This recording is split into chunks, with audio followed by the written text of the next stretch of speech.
Buenas noches a todos. Quiero pedirles primero disculpas que van a ver un Andy diferente. Van a ver un Andy que no habla con énfasis, sino que habla tranquilo, porque si hablo con énfasis se me despierta toda la familia. Y me pidieron y que me dijeron que por favor no hable fuerte por los vecinos también. Porque ustedes saben que aquí estoy en Rotterdam, en Holanda, se respeta muchísimo el silencio y la noche de los demás.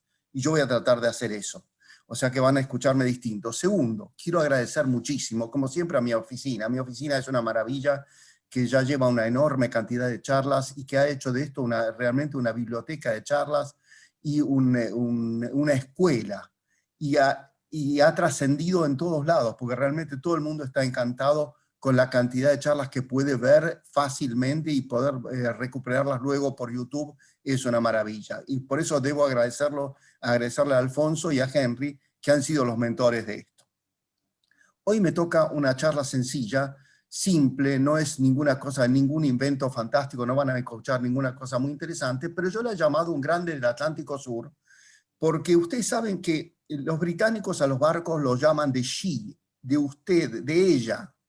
Nosotros los tratamos en masculino, el buque, y hay que darle cierta personalidad. Cada buque tiene su personalidad un poquito, y yo voy a hablar de uno de los grandes del Atlántico Sur, que es el Cap Polonio, y que tuvo su nombre a partir del Cabo Polonio. Esta charla la he dado anteriormente ya en Villa Carlos Paz hace unos años, en el grupo de filatelia alemana, en la Fundación Bose en junio, y hoy, el 24 de julio, aquí en mi oficina.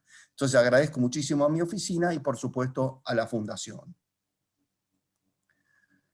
Vamos a hablar del correo a bordo de la línea Hamburgo-Sudamericana y del buque el Cap Polonio, que es el que es denominado un grande del Atlántico Sur. Voy a hacer desaparecer esto de la pantalla.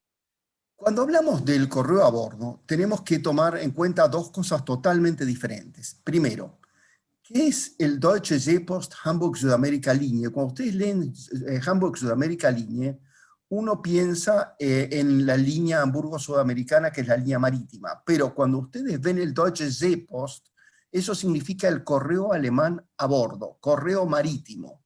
Y eso es aquello que se puede detectar y ver en los matasellos. Por ejemplo, en el caso del Cap Polonio, un matasello oval, como ustedes ven ahí a la izquierda, que dice Deutsche Seepost, línea Hamburg-Sudamérica, y es un fechador, y abajo tiene un número romano, que en el caso del Cap Polonio es el 48, no el 31 que ustedes ven ahí. Y a la derecha ven ustedes un matasello tipo bandera, en el cual en la parte obliteradora circular se dice Deutsche Schiffspost Hamburg-Sudamérica, y hay una banderita al lado que dice el nombre del buque. En este caso muestro yo ahí el Monterrosa, pero ustedes van a ver que en nuestro caso de hoy está el Cap Polonio con las siglas HSDG, que es Hamburg Südamerikanische Dampfschifffahrtsgesellschaft. Y ahí pasamos a la segunda parte de este diapositivo, que dice Hamburg Südamerikanische Dampfschifffahrtsgesellschaft, HSDG, que se refiere a la línea marítima Hamburgo-Sudamericana, donde ustedes a la izquierda abajo ven la bandera con los dos triángulos rojos y con los dos triángulos blancos, que son la característica de esta compañía, y que es la línea marítima. Y a la derecha ven ustedes un container de Hamburg Sudamérica, Hamburg Süd, que tiene la misma bandera y que hoy en día todavía está en uso. Y la palabra Dampfschifffahrtsgesellschaft es una de las palabras más largas que existen, y además tiene una característica increíble, y es que tiene 3 Fs seguidas. Dampfschifffahrtsgesellschaft, Schiff es el barco, y Fahrt es el viaje, o sea, el viaje marítimo a vapor. Entonces lleva 3 F seguidas, cosa que es realmente increíble. Solo el alemán tiene 3 F seguidas. Y acá se los presento en persona. Les empiezo a contar cómo fueron desarrollándose. Primero, la línea Hamburgo-Sudamericana, o sea, la HSDG, existía desde 1871, y fue una línea que siempre encaró hacia América del Sur, entre otras cosas. Luego fue una línea mundial.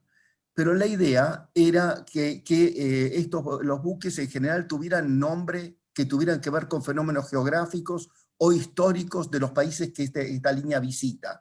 No ponían nombres alemanes, en general ponían nombres de fenómenos geográficos en el camino de los barcos. Y entonces hicieron distintas series de buques, entre otros la serie de los Cap, la serie de los Monte, etc. Y hoy nos vamos a referir a uno de los ejemplares de la línea de los Cap.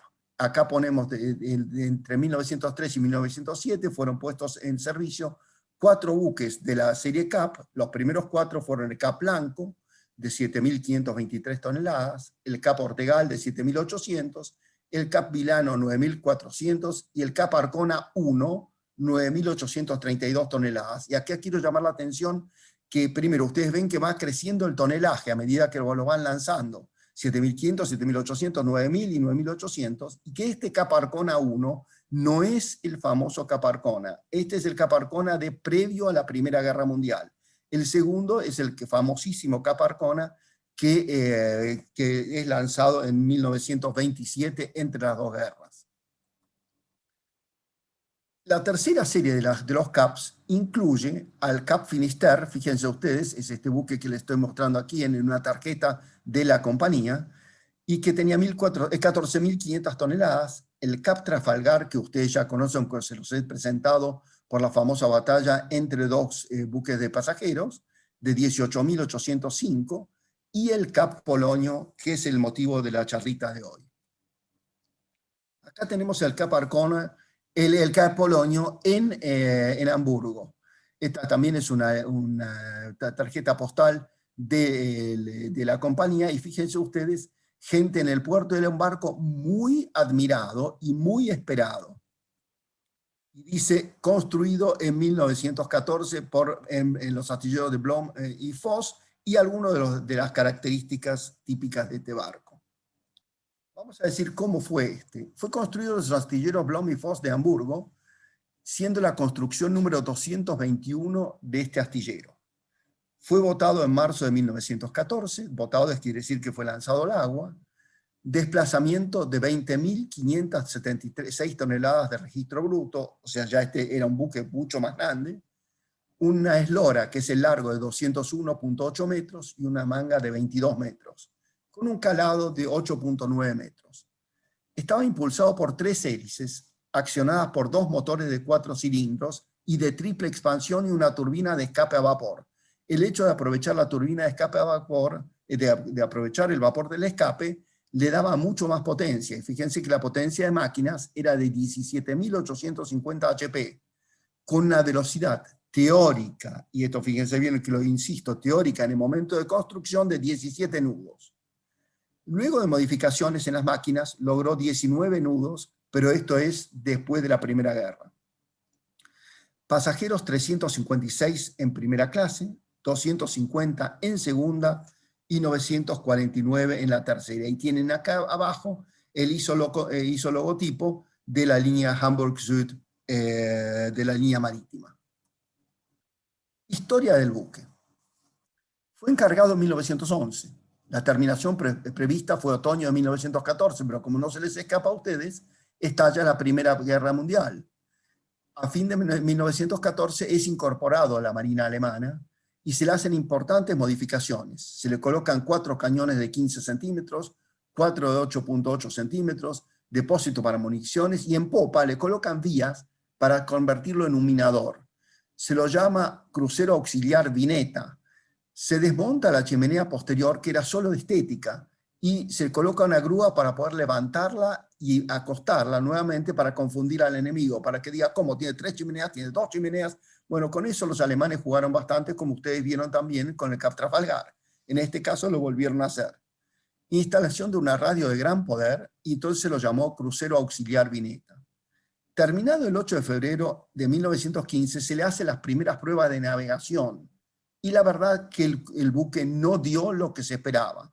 No responde a las expectativas de velocidad, y da una máxima de 16 nudos.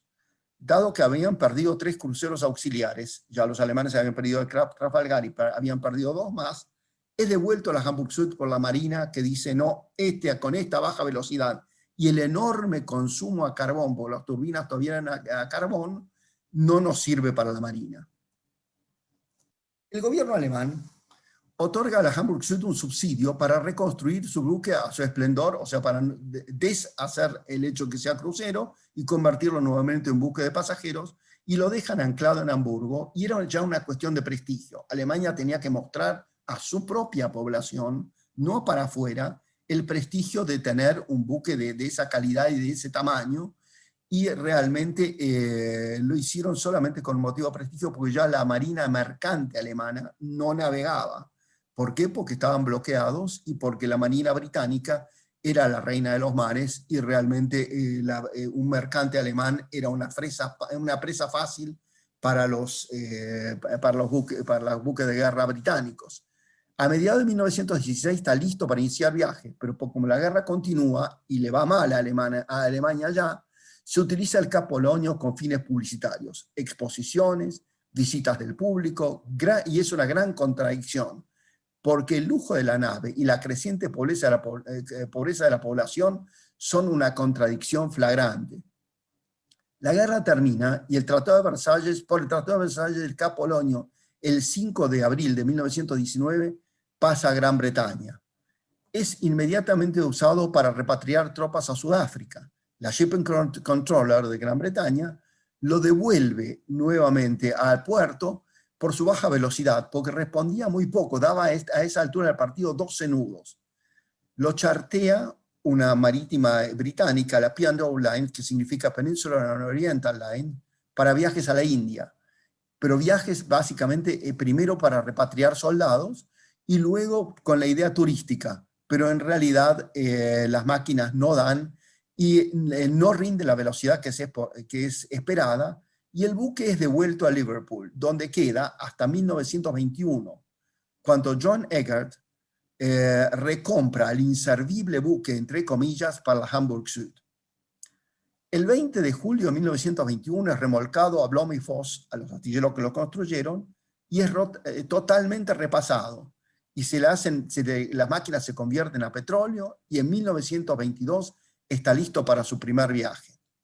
Se designa como capitán del buque, como comandante, al comodoro Ernst Rolling, un hombre de enorme prestigio en la marina alemana, en la marina mercante alemana preguerra, y que era muy querido en el trayecto a la América del Sur. Tan querido era y tan esperado era que en los países de recalada el buque era esperado con muchísimo entusiasmo, a tal punto que cuando llegaba en los puertos había mucha población, mucha gente local esperando la llegada del buque, y en especial por el carisma de este hombre, de Ernst Rolling, que luego sería capitán del Cap Arcona durante 6 años. El 16 de febrero del 22 inicia su primer viaje al Río de la Plata. En ese momento es el buque más grande de la flota mercante alemana. Con cabinas totalmente colmadas, recibe el afecto de todos los puertos de recalada. Dado este éxito, se decide ese mismo año hacer viajes de turismo a los canales fueguinos.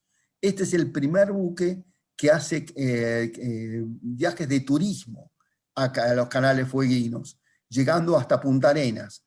En general, los buques que hacían eran buques que iban a los canales fueguinos, eran buques de transportes de la Marina, o aún buques de la Hamburg Süd que llevaban correspondencia y que llevaban carga, pero no eran buques de turismo. Y hace viaje de turismo a Brasil, a Estados Unidos y a Escandinavia. Y los viajes al sur adquieren enorme popularidad. Entre 1922 y 1931 hace 48 viajes entre Hamburgo y Buenos Aires. El 29 de abril de 1931 inicia su último viaje regresando a Hamburgo el 8 de julio de 1931. Debido a la gran depresión económica, recuerden ustedes la depresión de los años 30, y habiendo ya varios nuevos buques, entre otros desde el 27 estaba el Cap Arcona, es retirado del servicio, enviado a desguace en 1935. Bueno, así vimos la historia, y acá lo tenemos al Cap Polonio navegando en alta mar elegantemente con sus 3 chimeneas. Nuevamente una tarjeta de la Hamburg Süd. Acá les muestro un poquito el interior. Esta es una tarjeta de la Hamburg Süd con el salón de fumar del Cap Polonio. Fíjense ustedes la cúpula que tenía el Salón de Fumar, iluminada con luz de día, y la altura que tenía y la boiserie que tenía. Era un buque realmente de lujo.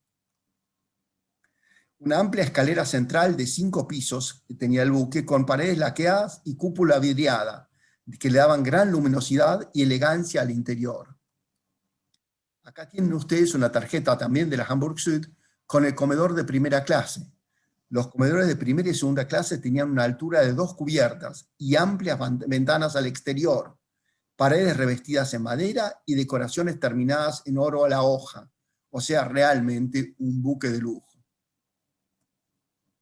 Entre otras novedades, tenía otros elementos de lujo, como la piscina. El buque estaba pensado para brindar muchísima comodidad, y acá tienen ustedes la piscina, que para la época era una novedad.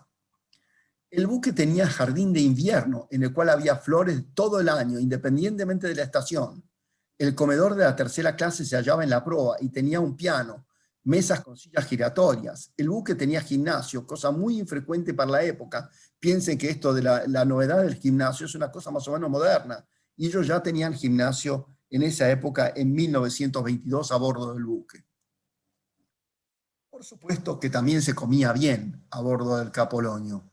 Y tienen acá ustedes, y se comía y se tenían muy buenas representaciones de música. Acá tienen el programa, el menú y programa de concierto, como ven ustedes con la imagen de Toledo. Siempre las imágenes eran pertenecientes a países de recalada. Toledo pertenece a España, y el buque en su camino a América del Sur tocaba, entre otras cosas, Vigo y a veces Coruña, con lo cual ven imágenes españolas, en este caso de Toledo.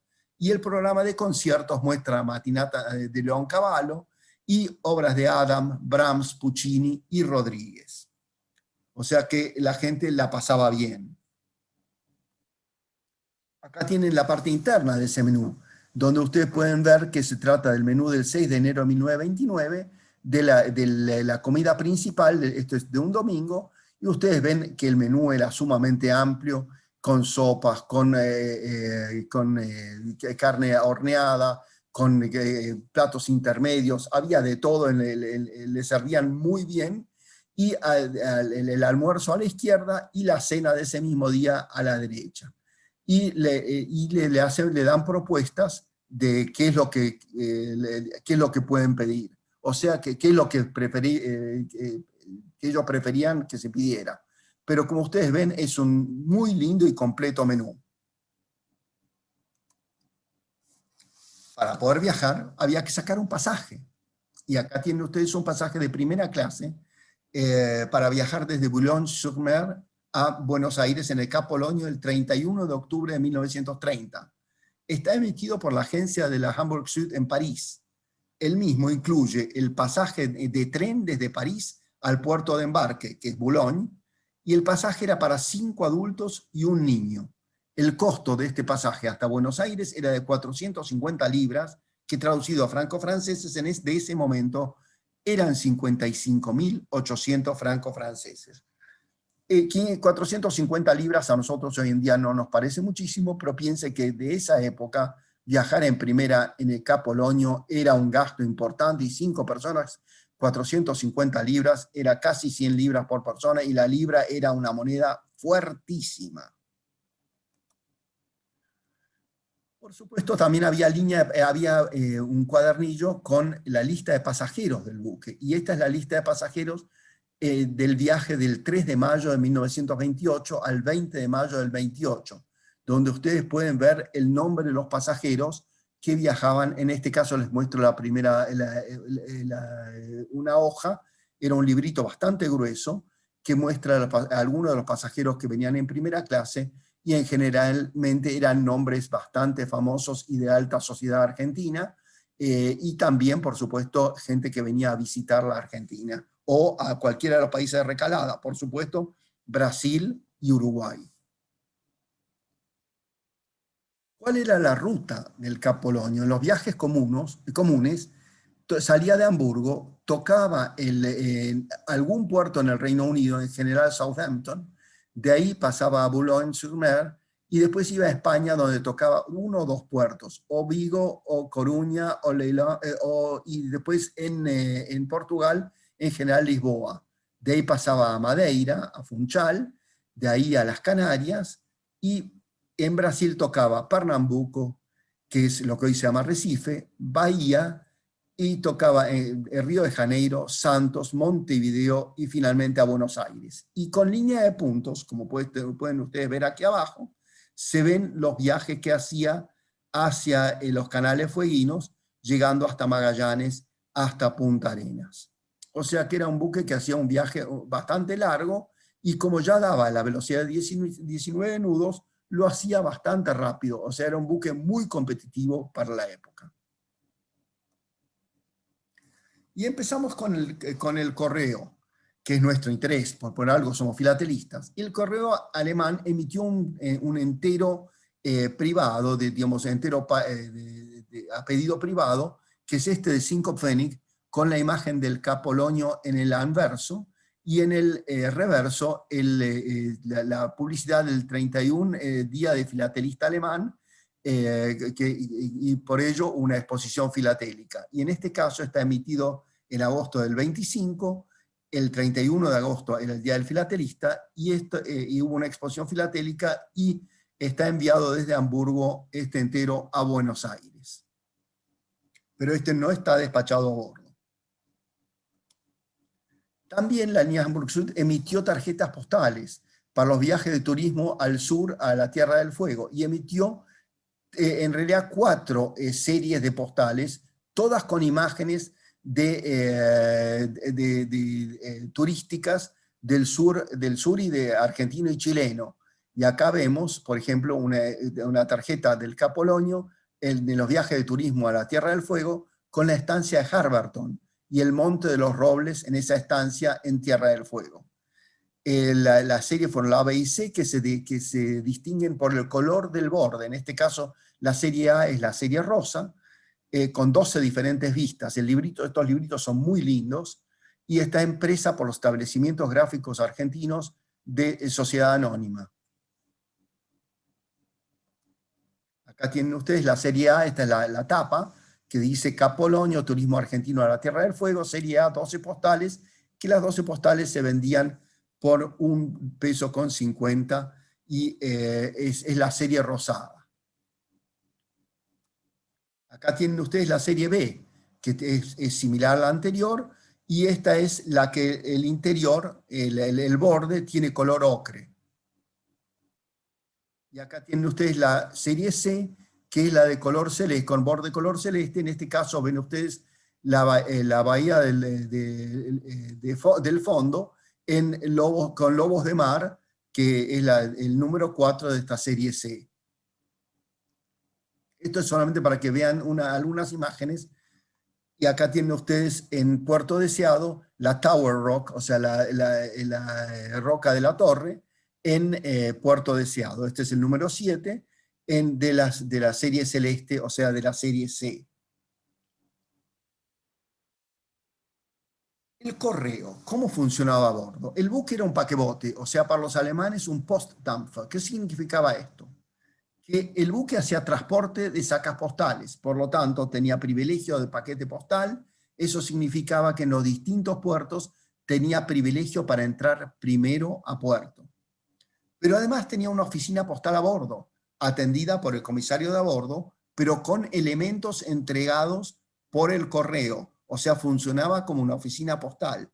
En ella se podían despachar cartas simples y certificadas, y distribuye la correspondencia recibida en los puertos, o sea, los pasajeros podían recibir correspondencia en puerto. Se envían las famosas cartas de alta mar, que se llaman los Ozeanbriefe, que es un servicio telegráfico que ya vamos a mencionar después, que es sumamente interesante, y se reciben telegramas despachados en tierra hacia el buque. Y además, este buque tuvo el primer servicio mixto aéreo-marítimo, en el cual en este buque se usó en solo 2 viajes, que son piezas muy raras. La mayoría de los viajes fueron con el Cap Arcona, en total 11. 2 del Capologno y 9 del Cap Arcona. Los pasajeros y tripulantes pueden despachar su correspondencia en alta mar, Si lo despachan en alta mar, como el buque tenía bandera alemana, se pagaba el porteo con sellos alemanes. Si era en puertos o aguas jurisdiccionales de alguno de los puertos de recalada, se porteaba, o sea, se franqueaban las piezas con sellos del país de las aguas del cual estaba en ese momento el buque. Lógicamente, para no violar el monopolio postal de dicho país. Tomemos en cuenta que estamos hablando, comienza en 1922 y Alemania en el 22 está en un periodo de inflación y en el 23 la inflación sería altísima, una hiperinflación. O sea, piensen ustedes que el buque tenía que tener las tarifas y tenía que tener, en general no tenía las tarifas, tampoco le alcanzaban los sellos, porque semana a semana iban cambiando los valores. Entonces ustedes van a ver cómo va cambiando el porteo. Acá tienen ustedes una pieza despachada a bordo el 21 de marzo de 1922. Esto es en el viaje inicial, en el año 22, despachada en el puerto de Buenos Aires, estando el barco en el puerto, y dirigida a Montevideo. El porteo es el de 10 centavos, que es la tarifa de carta a país limítrofe. Esto es un entero postal lindo del San Martín del 17, con el 5 centavos del Congreso Panamericano, en este caso no del Congreso Panamericano, sí es la imagen la misma, pero ya este era un sello ordinario. Acá tienen ustedes una imagen del Capo Polonio frente al puerto, a Ushuaia. Fíjense lo que era Ushuaia en esa época, qué pequeño que era y qué poco ciudad era. Esto es el primer viaje al sur, el primer viaje a los Canales Fueguinos en enero de 1923. En ese mismo viaje, el 26 de enero de 1923, está despachada esta tarjeta del Capo Polonio, es una de la serie de los viajes al sur, y fíjense que en este caso está despachada con porteo chileno en Punta Arenas el 26 de enero de 1923. Primer viaje del Capo Polonio a los Canales Fueguinos. Acá tienen ustedes el anverso de esa misma, que son, esta es de la serie B, para los viajes al sur, y es el número 3 con los montes nevados de los canales. Miren qué linda foto de los Canales Fueguinos. Realmente ustedes, si tenemos la suerte de tener la exposición en Río Grande este año, que creo que vamos a tener, van a poder visitar Ushuaia y los Canales Fueguinos, porque es un espectáculo muy lindo. Pero acá estamos hablando de 1923. Además, emitió para los viajes al sur unos menúes que eran tarjeta postal. De un lado era el menú y del otro lado se doblaba y que se convertía en una especie de carta postal, que este es el caso de una de ellas, en la cual la imagen, en este caso, es Buenos Aires, la Plaza Libertad, y está emitido en alemán por la línea Hamburg-Süd para ser llenado a mano el menú. El reverso es doblado y se convierte en carta postal. Este también es del primer viaje al sur, y fíjense ustedes que es del 25 de enero de 1923, y la comida de la crema a la derby, róbalo frito con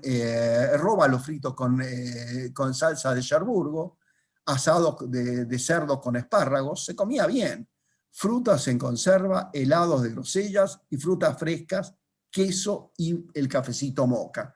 Piensen ustedes que se trata de 1923, o sea, lo del helado también había que tener freezer en esa época, o sea que era tecnología realmente importante.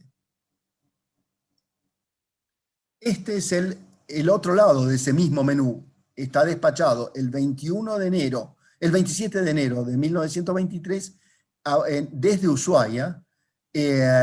Como ven ustedes, 27 de enero de 1923, el Matasio de Ushuaia, Tierra del Fuego, hacia Buenos Aires. O sea, este es un muy lindo documento despachado en Tierra del Fuego en el primer viaje del Cap Polonio al sur.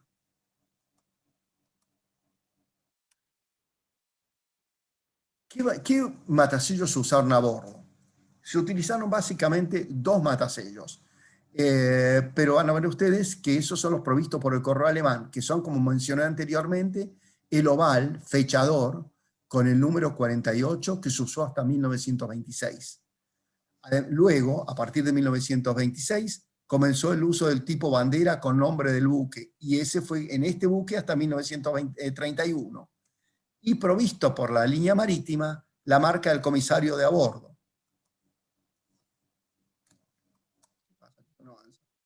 Y además hubo una provista por el Correo Argentino, que era la del agente postal embarcado en los viajes al sur, que era el agente postal embarcado, Correo Marítimo Argentino, agente postal embarcado número 13 y 14, que son los de los viajes de turismo al sur. Acá tienen ustedes una parejita del sello ordinario, ese con la imagen del Congreso Panamericano, con la marca del comisario de a bordo.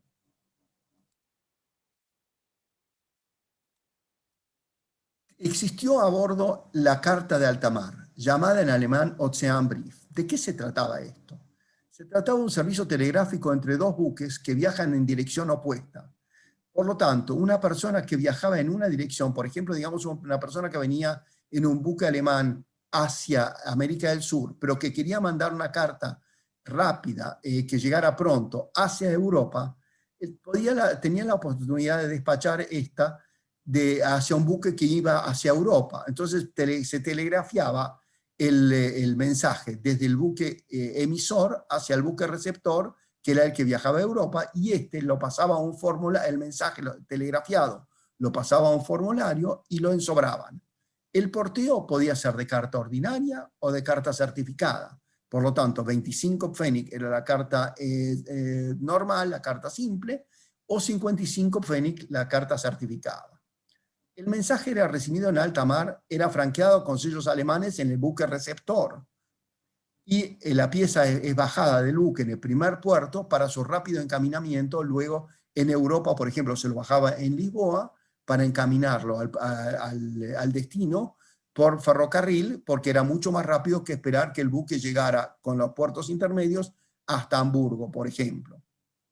Entonces, esta carta, si era despachada, digamos, en alta mar, antes de llegar a Río de Janeiro, evitaba el hecho que fuera bajada en Río de Janeiro o en Montevideo o en Buenos Aires y tuviera que tomar un barco en dirección opuesta. Si estaba en alta mar antes de llegar a Río de Janeiro, enganchaba un buque que iba en sentido opuesto entre Río de Janeiro y Canarias, por ejemplo, se le telegrafiaba a y esta pieza llegaba muy rápidamente hasta Lisboa y a destino. El servicio se instaló para aceleramiento de la correspondencia despachada en alta mar. El servicio no era utilizado para mensajes de buque a buque, o sea, era solamente para para mandarlo a destino en tierra, no para el mensaje a un pasajero en el buque opuesto. Acá tenemos una tarjeta postal despachada con la tarjeta postal de Lisboa destinada a París, despachada a bordo el 5 de mayo de 1925. Hallándose el buque en viaje a América del Sur, el porteo es el típico porteo de tarjeta postal de 15 Pfennig, o sea, pagada, como ustedes ven, con un sello de 10 y un sello de 5. ¿Qué es el número 183 ese ahí? No me pregunten, tiene que ver seguramente con el destino. Acá tenemos una carta despachada a bordo, en este caso es un sobre, despachado el 18 de marzo de 1922. Había salido de Buenos Aires hacia Montevideo el buque. Esto ya es, si ustedes se acuerdan, marzo de 1922, es el primer viaje de retorno. Bajada en ese puerto y dirigida a Buenos Aires. O sea, la persona la despacha en el camino a Montevideo, la bajan en Montevideo, como ustedes ven la marca aquí abajo, la marca de tránsito de Montevideo, y de ahí es encaminada a Buenos Aires. El porteo es 400 Pfennig, es el porteo de ese momento en plena inflación alemana, marzo de 1922, y fíjense el número, qué clarito se ve el número 48 correspondiente al Capo Polonio. Cuando uno colecciona línea Hamburgo-Sudamericana, correo marítimo, línea Hamburgo-Sudamericana, tiene que fijarse en dos cosas. Una, que se tiene que ver bien, que sea de la línea Hamburgo-Sudamericana, pero además verse la fecha y verse claramente el número para poder identificar a qué buque se trata. Y en este caso se ve con muchísima claridad. Es muy linda además la tirita de 5 del 80 Pfennig. Acá tenemos otra vez la tirita de 5 del 80 Pfennig correspondiente a la tarifa simple. Pero en este caso, fíjense que es un sobre rojo de Ocean Brief. Este es uno de esos típicos mandados de un buque al otro. Y en este caso es un mensaje telegráfico recibido a bordo del Cap Polonio el 9 de marzo de 1922 y enviado desde el Dampfer Gotha, que era un buque de la línea, no de la Hamburgo Sudamericana, sino de Hamburgo América, y que estaba en viaje hacia Europa. El mensaje está dirigido a Buenos Aires. Por lo tanto, desde el Gotha dijeron, vamos a telegrafiarle al Cap Polonio para que llegue más rápido el mensaje a Buenos Aires. La carta está dirigida a Arnold. Arnold era la naviera que representaba en ese momento a la Hamburg Süd en Buenos Aires. Y este es el primer viaje, es en el primer viaje del Cap Polonio, y está recibido el mensaje entre Santos y Montevideo. Ustedes tienen acá en el reverso la marca de Montevideo de tránsito y cubierta encima la marca de llegada a Buenos Aires el 10 de marzo del 22.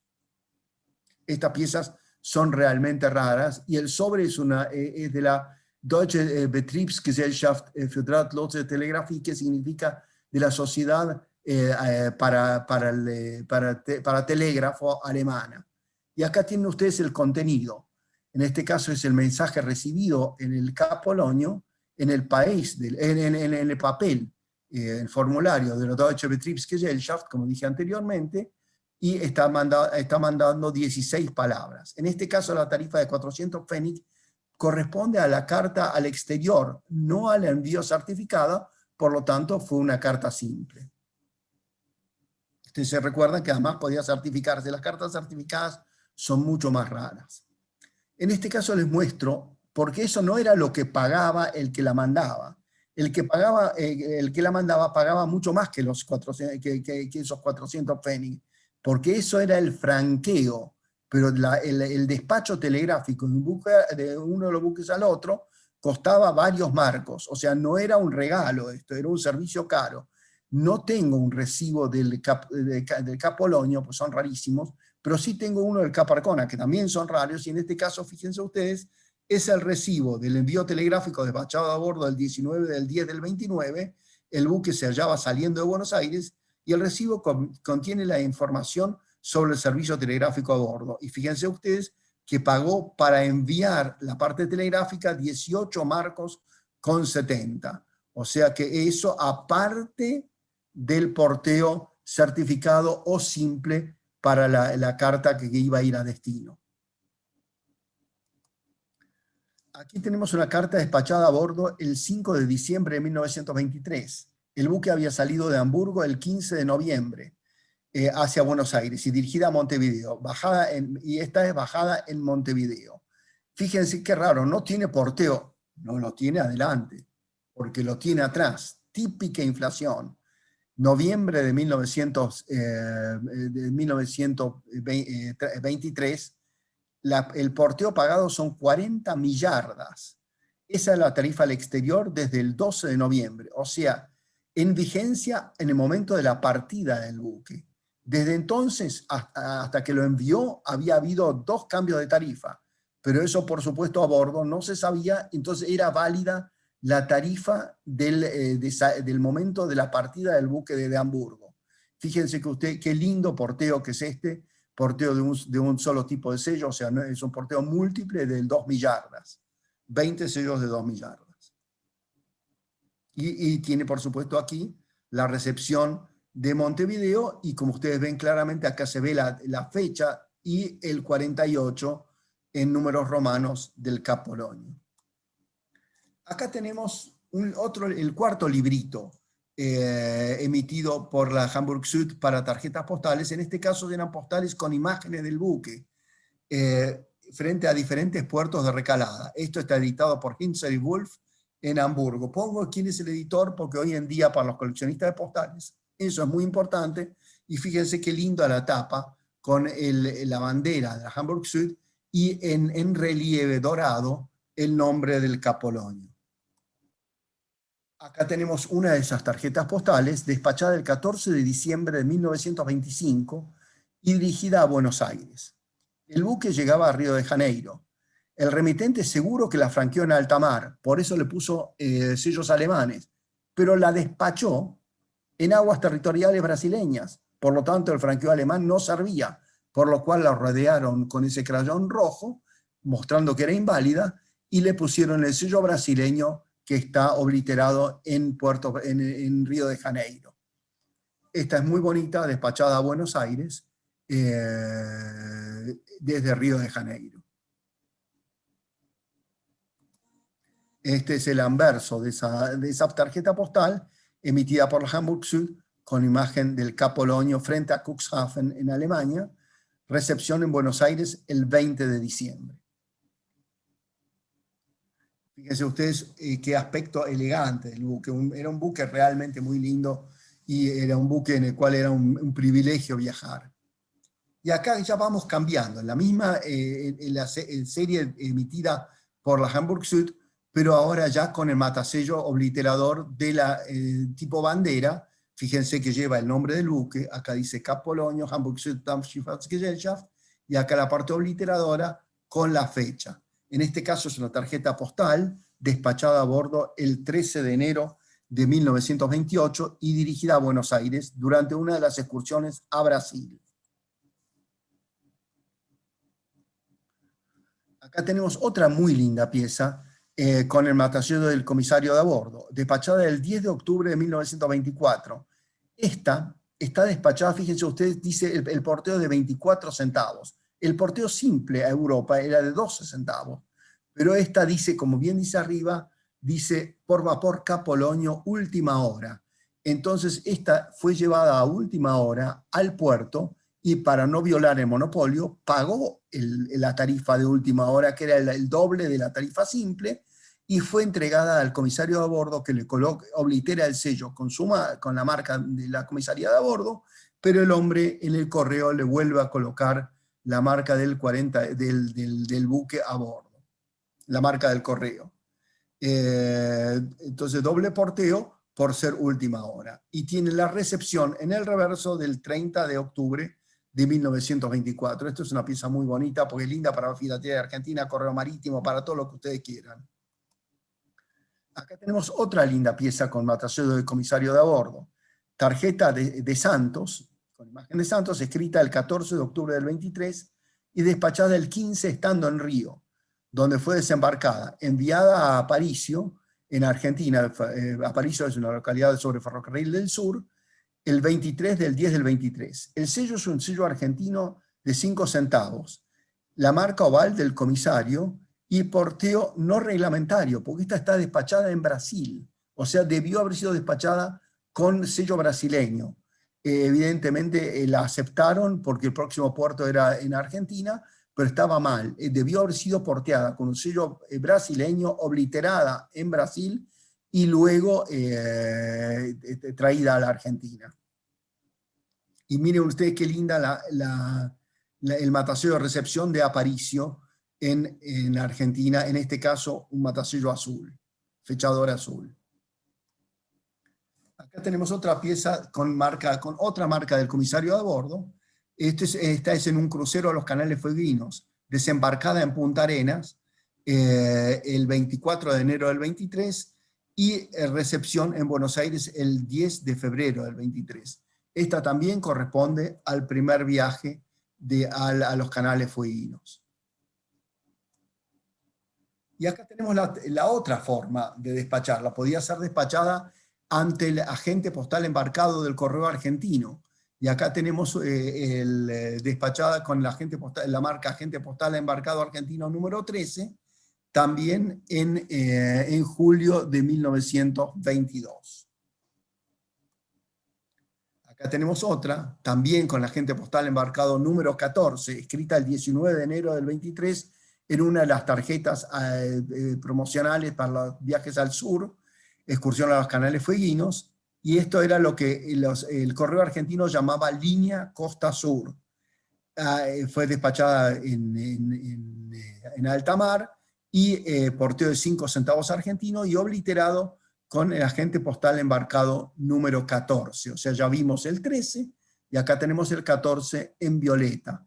Y fíjense que acá arriba dice línea Costa Sur. O sea, estas dos piezas son muy lindas para el correo marítimo argentino, aparte de para el correo marítimo alemán y de la línea Hamburg-Süd. Este es el anverso de esa tarjeta postal, tarjeta del Capolonio, turismo a la Tierra del Fuego, serie Ocre, recepción en Buenos Aires el 25 de enero de 1923. Pero la gente también podía recibir correspondencia a bordo.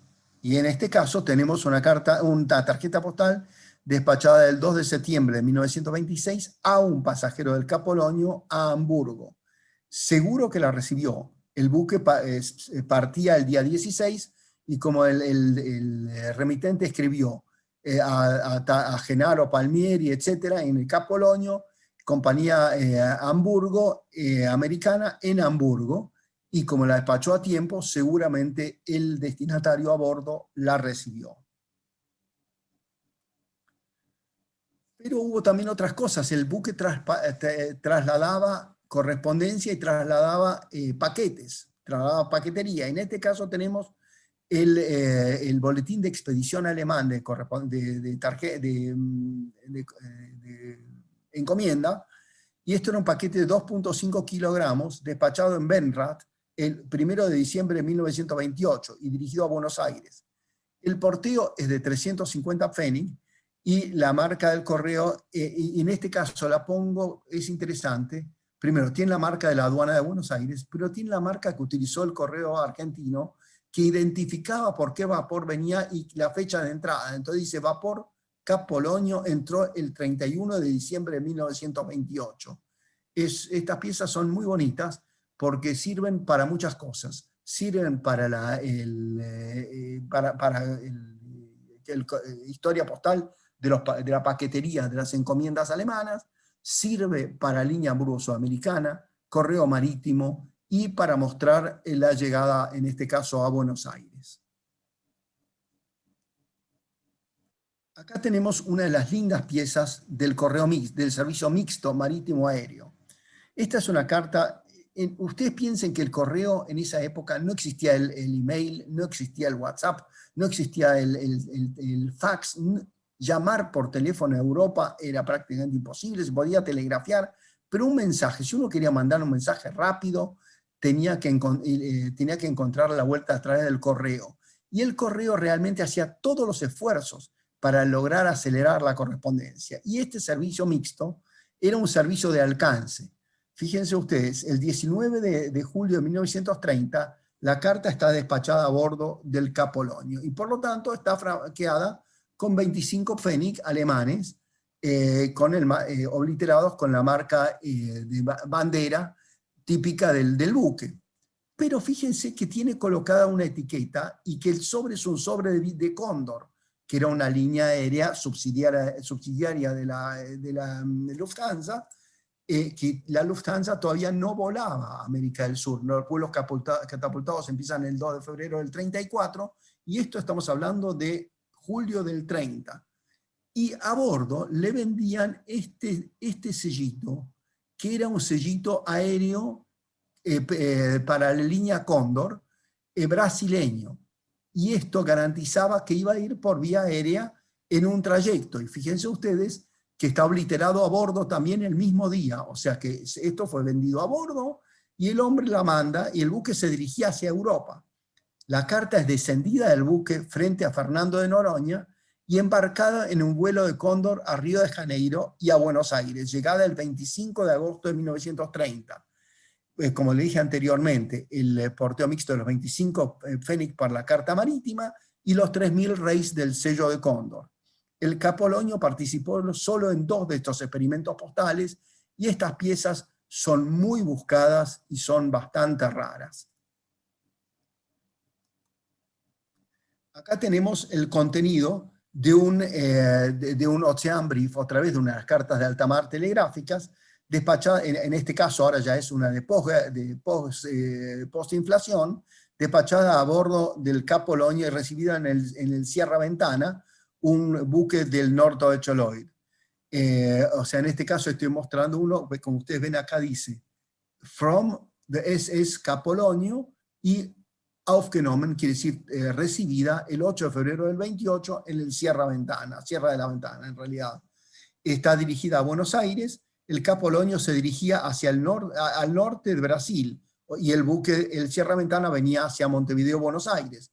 Por lo tanto, telegrafiaron del Capolonio al Sierra Ventana, lo ensobró y lo trajo a Montevideo y a Buenos Aires. Este es un sobre, también más moderno ya de este servicio telegráfico, mensaje recibido en aguas territoriales argentinas, ensobrado y porteado con los 10 centavos en Buenos Aires, destino Capital Federal. Todo este tipo de piezas son realmente infrecuentes. Y acá tienen ustedes el contenido a bordo del Capolonio, y dice, buenas, extrañando, mal escrito, extrañando pone, los abrazos, María Marta. Y este está despachado en Buenos Aires y recibido a bordo el 2 de abril de 1924, con, miren ustedes el telegrama, qué linda etiqueta de cierre. El Capolonio fue tan importante, que hasta se escribió un tango, escrito por Adolfo Rosquelias, que se llamó Capolonio, y se llama Tango para piano original de Adolfo Rosquelias. Y acá tienen ustedes el frente de la partitura de ese tango. Tan importante fue el Capolonio, que cuando se lo desarmó en 1931, parte del interior del Capolonio fue vendido y fue rematado, y lo compró un hotel en Pinneberg, donde hoy todavía ese hotel Capolonio sigue existiendo y se puede ver parte del interior del Capolonio. Y para que ustedes se hagan una idea, por ejemplo, existe en Villa Gesell, Argentina, un hotel que se llama Capolonio.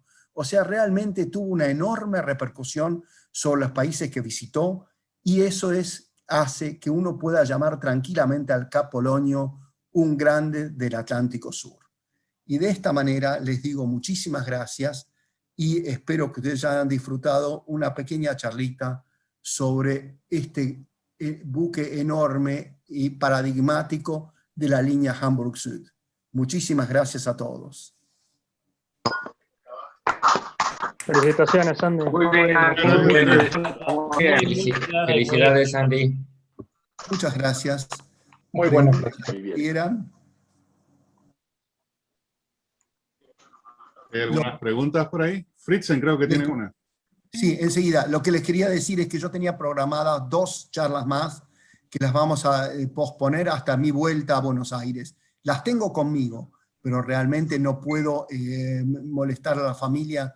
En este momento todo el resto de la familia está durmiendo, y las otras 2 charlas estarían en viaje a Austria y a Gran Bretaña, así que no puedo garantizar que las pueda dar, y las voy a dar cuando llegue a Buenos Aires. Son nuevamente 2 charlas sobre otros 2 buques sumamente, esas son muy divertidas.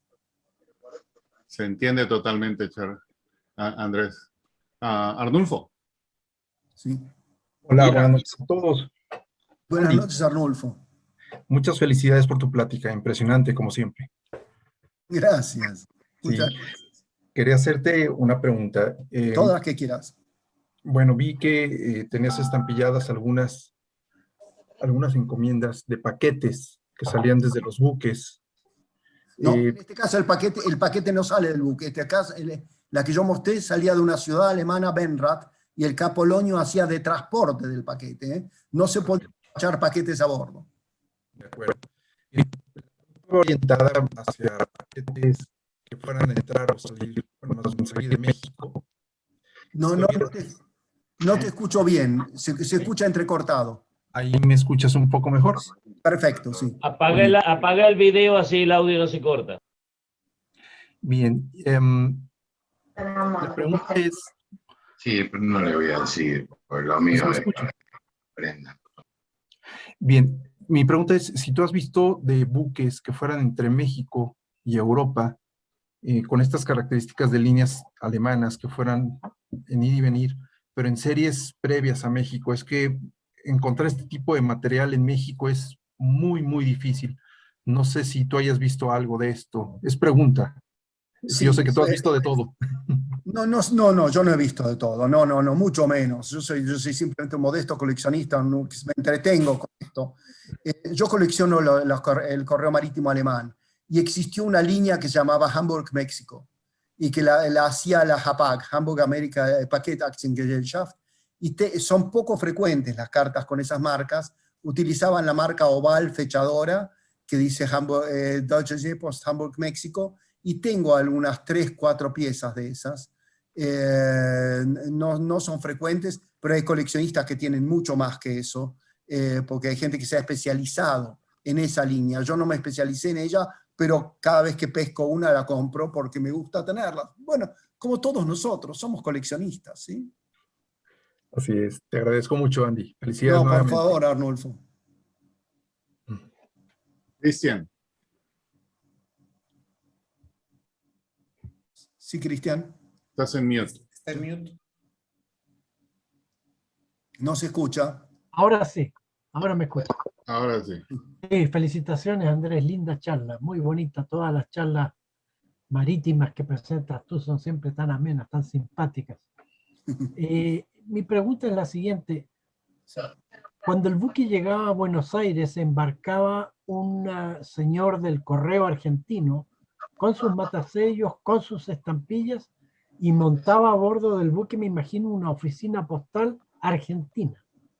Y durante el transcurso entre Buenos Aires y Magallanes, y de Exacto. Magallanes a Buenos Aires, él funcionaba como una oficina postal argentina. Sí, porque eso se llamó Correo Marítimo Línea Sur. El Correo Marítimo Línea Sur existió ya desde el fin del siglo XIX, y hubo varios buques, entre otros el Chubut, del cual se acuerdan ustedes que yo di una charla en un show and tell sobre el Chubut, también sobre el transporte 1 de Mayo. Hubo varios buques alemanes, el Desterro, y varios otros que hacían la línea sur, y el correo argentino les ponía un agente postal embarcado para manejar el correo a bordo en estos viajes al sur. Si bien el buque era bandera alemana, si bien estaba manejado por una naviera, por una compañía marítima como era la Dodero o la Arnold en Buenos Aires, el buque transitaba básicamente aguas jurisdiccionales argentinas y en algún momento chilenas, iba hasta Magallanes. Por lo tanto el correo argentino ponía a bordo un agente postal embarcado, no solo para que se despache la correspondencia, sino también para tratar la correspondencia que subía a bordo en los puertos de recalada, que eran varios puertos en la Patagonia Argentina y en Magallanes. Llegaba hasta Punta Arenas. Gracias. Fritzen, Andy, sí. Parabéns, Andy, y mucho gusto. No dormimos a pesar de la hora. Solo gostaria de salientar que hay, pelo menos que lo conozco, mira, que lo conozco pelo menos 2 selos postales en homenaje.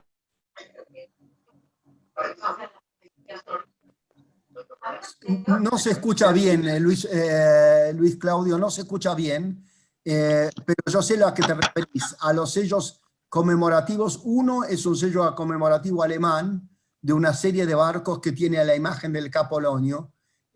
Por supuesto, eso es temático. Yo no soy un coleccionista temático, pero me emocionan esas cosas que se recuerden en los años actuales. Digamos, yo los personalizo, los buques, de alguna manera, ¿sí? Ahí lo tienen ustedes. Ese es para la juventud, es la serie emitida para la juventud, el 50 Pfennig con la imagen del Capolonio, y me emociona que lo hagan, porque recordar a uno de estos grandes de los años 20-30, realmente es lógico, porque esos buques marcaron una época. Ustedes, hoy en día uno piensa buque de pasajeros, ¿qué es eso? ¿Cierto? Hoy en día se viaja en avión, se piensa en cualquier otra cosa, pero esos buques trasladaron muchos miles de pasajeros y pasajeros muy felices que la pasaron muy bien. Y ahí tenés muy lindo, está mostrando Luis Claudio, ese no lo conocía, el del Cap Polonio de Ghana. Sí, este es de Ghana. Sí, Listo. Ghana. También homenaje al capitán Polonio, sí. Exacto, muy bien, muy lindo. Y fíjense qué buque elegante, qué lindo. Muy bien, te felicito, Luis Claudio, muy lindo. Ok. No solo para ustedes tener conocimiento de esto. Sí, muy lindo. Yo Y sabía del muchas otro. gracias por la charla. No, de nada. Yo conocía el otro, el de Ghana no lo conocía. Ok. Edgardo. Sí, buenas noches a todos. Buenas noches. Muchas gracias. Particularmente me interesa mucho la charla, Andy, porque soy coleccionista de correo marítimo de Honduras. Tengo dos preguntas, Sí. pero antes ya pues ha de ser muy conocido que la UPU regulaba en esa época el correo procedente de naves.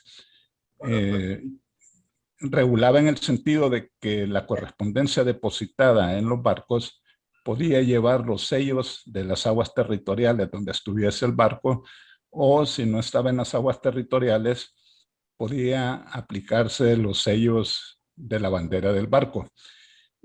Al ser depositada esta correspondencia en el barco, al llegar al primer puerto, pues con servicios postales de primera, el comisario entregaba esas cartas. Entonces tengo dos preguntas. La número uno es, ¿se puede considerar este correo que has presentado como correo paquebote?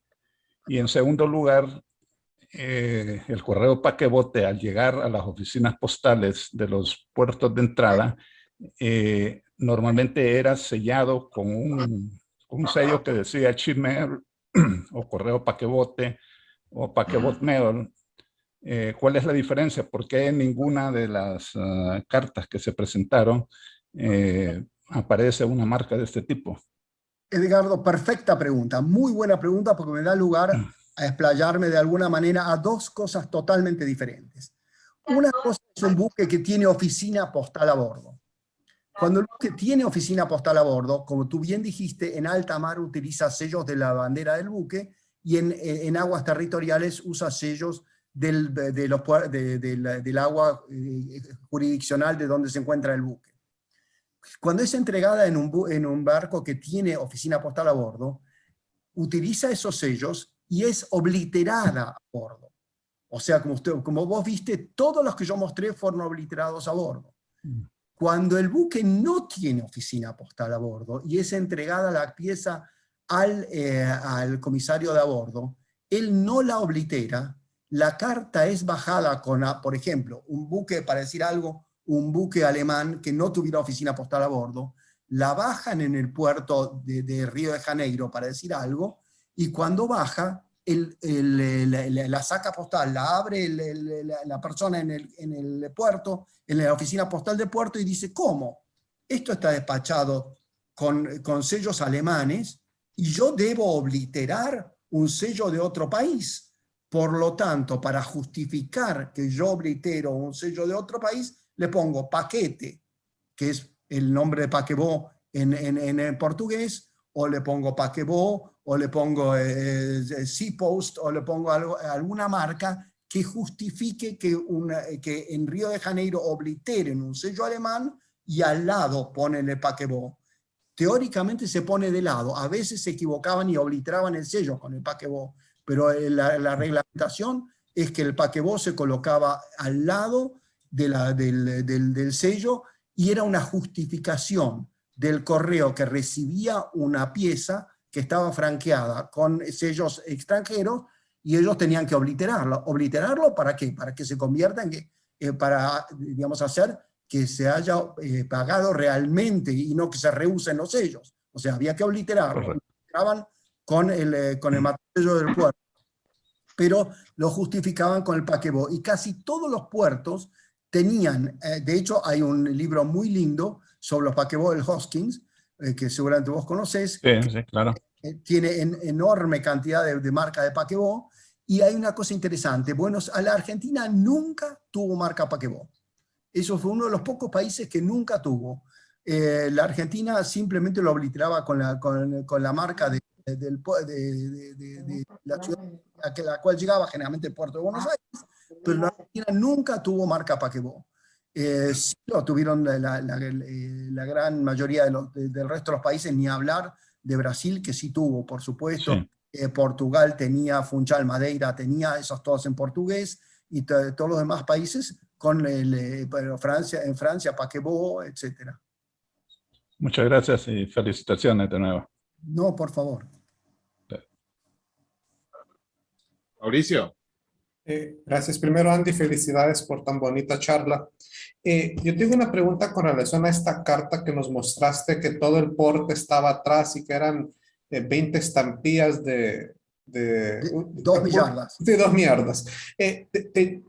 Sabiendo que en la Alemania de posguerra la hiperinflación hacía que los precios se actualizaran a diario más de una vez, estos cambios de precios también se reflejaban con esa velocidad también en el servicio postal, o ese era un cambio más lento. Te lo pregunto por si el inicio del viaje era una tarifa y al final, casi al final del viaje era otra. Exactamente, Mauricio, la pregunta es muy buena, es bien pertinente. De hecho, la pieza que yo mostré está despachada en alta mar, cuando la tarifa de 40 millardas ya no servía para nada. Porque eso era la tarifa del momento de la partida de Hamburgo. Y tenía la tarifa hasta la llegada al puerto de destino, donde recibían por vía telegráfica los valores. Pero el encargado del correo a bordo encontraba una dificultad gigantesca. Y los sellos que tenía no servían para pagar los enormes millones y millones y millones, porque él tenía valores diferentes. Entonces, en realidad, ustedes van a encontrar, y son bastante, todas las de altísima inflación como esa, son muy raras, porque son muy buscadas por los coleccionistas de inflación y por los coleccionistas de correo marítimo. Y ahí, en general, la gente dice, esto está mal franqueado, no sirve para nada. Al contrario, está muy bien franqueado, porque está franqueado con el valor del momento de la salida del buque de Hamburgo. Ya. Muchísimas gracias. Los cambios eran semana a semana. Ya. ¿Cuánto tiempo tomaba toda la ruta? En general, entre 16 y 17 días. Ok. Gracias. Cristian. Sí, Andy, me trajiste muy lindos recuerdos porque yo trabajé muchos años en una agencia naviera en Valparaíso. Un trabajo muy bonito. Y dentro de ese trabajo, a mí me tocaba hacer justamente eso. Como yo trabajaba en la agencia, cuando el buque iba a zarpar, el comisario o el capitán del buque me pasaba un tremendo paquetón con cartas timbradas a bordo, con sellos de la nacionalidad del buque, y ellos tenían a bordo el paquebot. Entonces le ponían a un costado de los sellos el paquebot, más abajo le ponían el sello del buque, y el capitán lo firmaba. Y esa correspondencia yo, después que el buque se iba, la llevaba a la oficina de correos y se la entregaba a la oficina postal. Ellos me la recibían, me daban un recibo y esa correspondencia salía despachada como paquebot en Valparaíso. Exactamente, Cristian. Eso es muy lindo.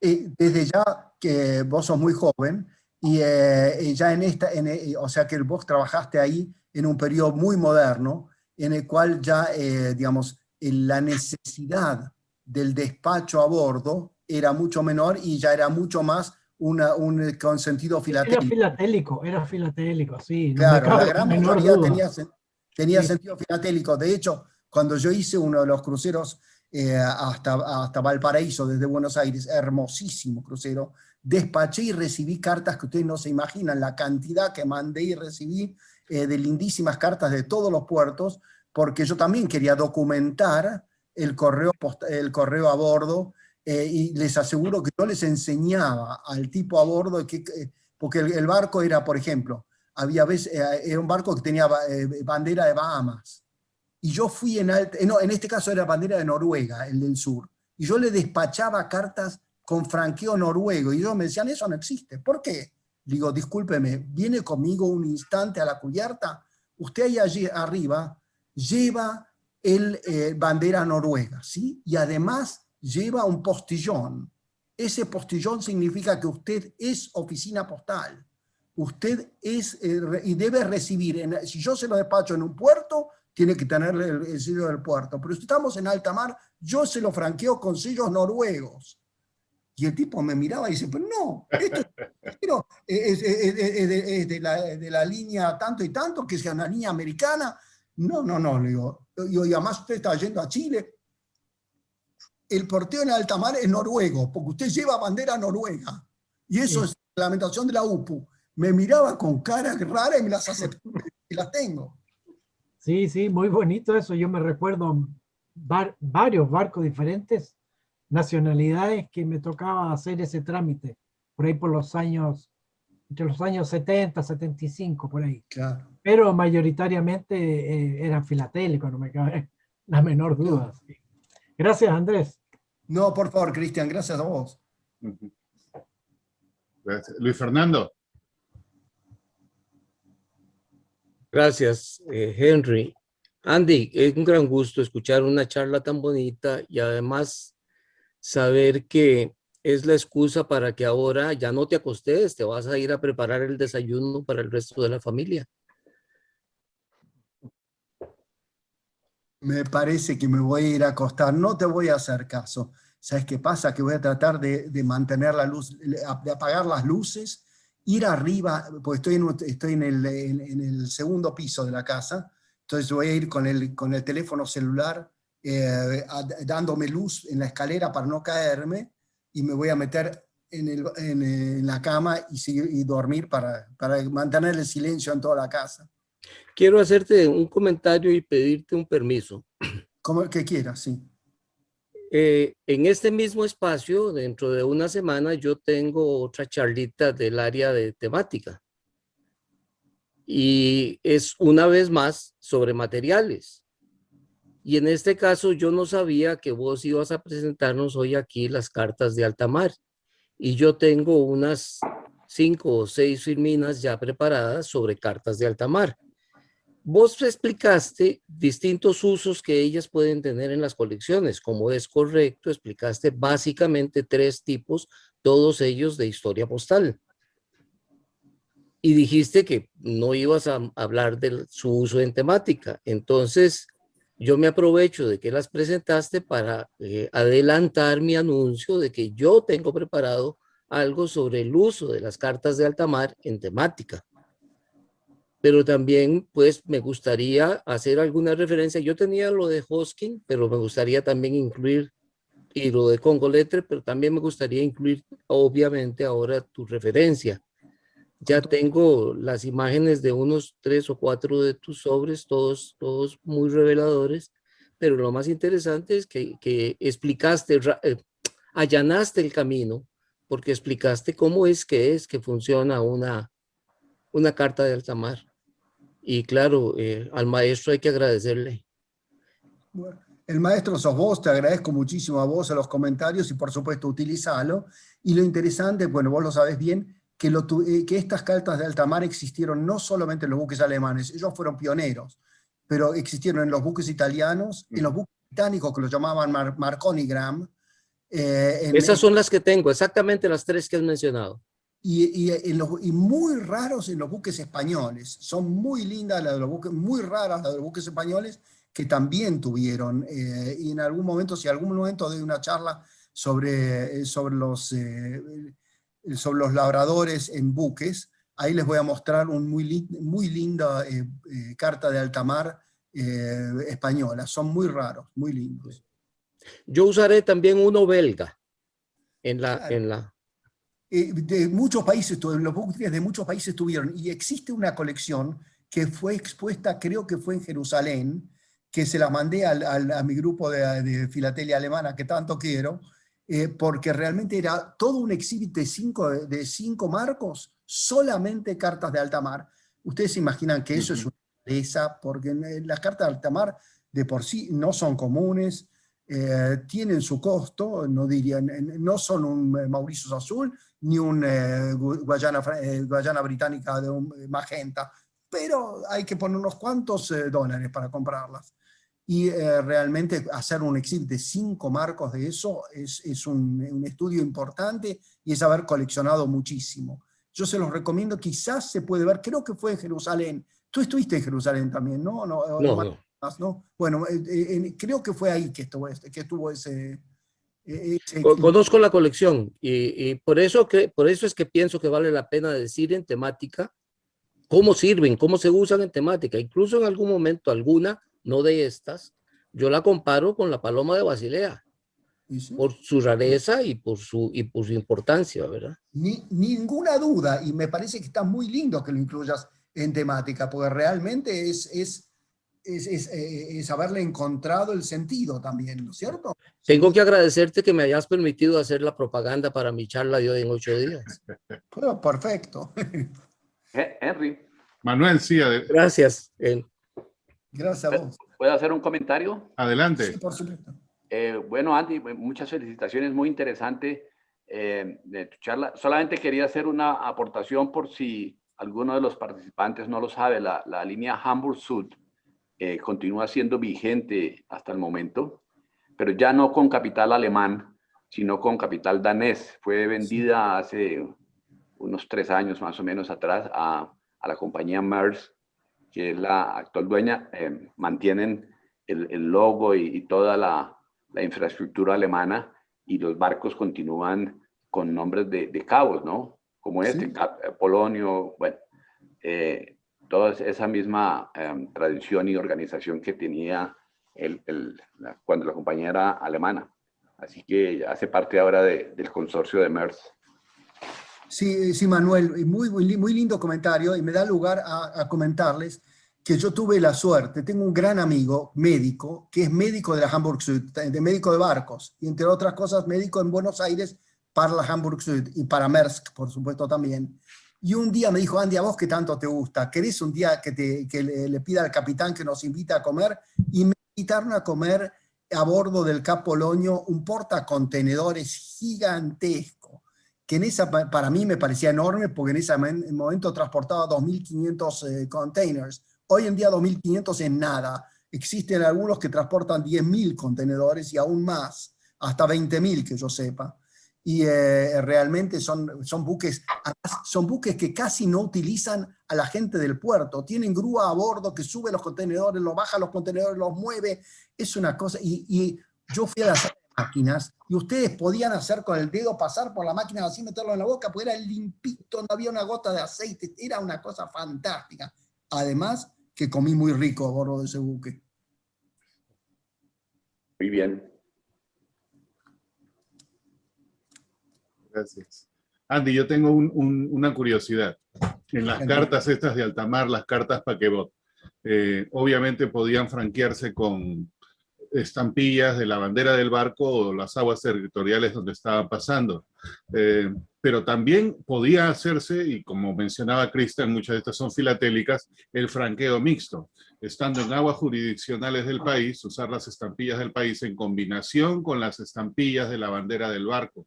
¿Eso era permitido o simplemente aceptado, o los filatelistas somos muy creativos?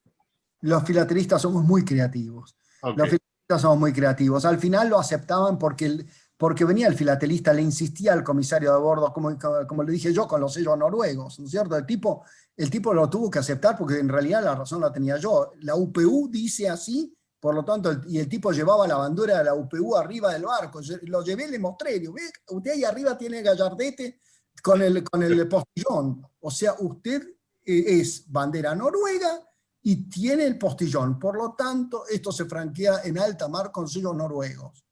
Bueno, y el mezclarlos en realidad no es una cosa lógica, porque o está en alta mar o está en aguas jurisdiccionales. En el medio no está nunca. Claro. Y eso Y no así es franqueo cuando Andy mixto. terminaba el viaje en un botecito en alta mar, pues lo bajaban del barco. Henry, ¿me permitís? Sí, Julio, adelante. Andy, un recuerdo. A ver si no me equivoco. Esta colección, en sus inicios, fue presentada por primera vez en Argentina 85, hace 36 años. ¿Es así? Exactamente. Y les cuento esto para que vean ustedes, muy buen comentario el de Julio, porque me da lugar a una cosa. Ahora vamos a filatelia en general y a exhibición. Y les hablo como un exhibidor entusiasta de exhibir. Cada coleccionista ama a su colección y cree que su colección es el non plus ultra, que es una maravilla porque uno la ama. El jurado no tiene ninguna obligación de amar la colección de uno y lo único que debe hacer es evaluarla. Y yo, junto con Julio y yo, hemos presentado por primera vez internacionalmente en esa exposición, y a nosotros nos dieron a ambos una medalla de bronce plateado. El alma se nos cayó al piso, porque nosotros pensábamos que nuestra colección era la de cada uno una maravilla total. El presidente del jurado era un indio, un tal Jatia, y en mi caso me dio la devolución, cosa que en esa época no era obligatoria, pero me la dio, y me dijo: ah, doctor, qué linda colección, escriba un libro. Ah, qué bien, sí, dice, escriba un libro, porque lo que usted está poniendo acá no es historia postal, lo que usted me está haciendo es la historia del buque.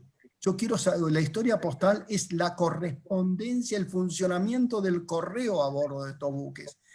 ¿Qué importancia tiene el tonelaje, el largo, el ancho, cuándo fue votado, cómo era el nombre del capitán y la abuela del capitán? Me dijo, todo eso no tiene importancia. Lo que tiene importancia es cómo funcionó el correo. Y yo en ese momento se me caía el alma al piso, y cuando llegué a casa dije, este señor tiene razón. Tiene razón. Él me dijo, escriba un libro, porque usted sabe muchísimo sobre los buques, pero tiene que montarlas como historia postal. Entonces, saber que uno es inocente y las primeras veces, sin saber, presenta cosas que quizás no son lo que exactamente corresponde, y lo bueno del jurado es que el jurado le debe a uno poner una mano en el hombro y decirle, esto es muy lindo, pero tenemos que hacerlo de otra manera. No pegarle una cachetada, porque eso no es de buen jurado, sino de explicar por qué la colección puede ser mejorada. Gracias, Julio. No. Qué buena no. forma de explicarlo el jurado la verdad, excelente.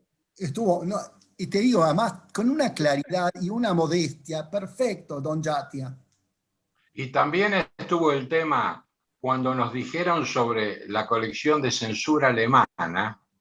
La colección de censura alemana la criticaron porque era una colección donde pretendíamos que quien veía la colección aprendiera cómo funcionaba la censura alemana durante la Segunda Guerra Mundial. Y no era el fin de la misma. Para eso también había que escribir un librito o una guía. Nosotros teníamos que mostrar todas las piezas y ajustarnos a lo que era la historia postal. Así se empezó un poco a profundizar y bueno, a ir aprendiendo. Así se empezó, en definitiva, Andy. Exacto. Gracias. Mauricio. Andy, una pregunta que se me olvidó hacerte anteriormente. Ya que este barco tenía, digamos, una oficina postal a bordo plenamente autorizada, ¿se sabe, hay algún registro del número de piezas que se depositaron? Yo no lo tengo, realmente no lo tengo. Yo tengo muchísimos datos, tengo la fecha de en qué fecha tocó cada puerto, tengo los tiempos que tardó entre los distintos lugares, y son cosas que he conseguido que son poco frecuentes. Tuve la cantidad de piezas. Lo que te puedo decir es que con la marca Oval 48, en el periodo postinflacionario no son raras, y especialmente con la marca Bandera no son raras, son piezas razonablemente que se consiguen. Lo que es muy lindo es tratar de conseguir con franqueo de los distintos puertos de recalada. O sea, conseguir matasello bandera de Portugal no es común, matasello bandera sobre sello español tampoco es tan común, sí es mucho más común con el sello argentino, alemán o brasileño, ¿no es cierto? Ok, gracias. Fantástico.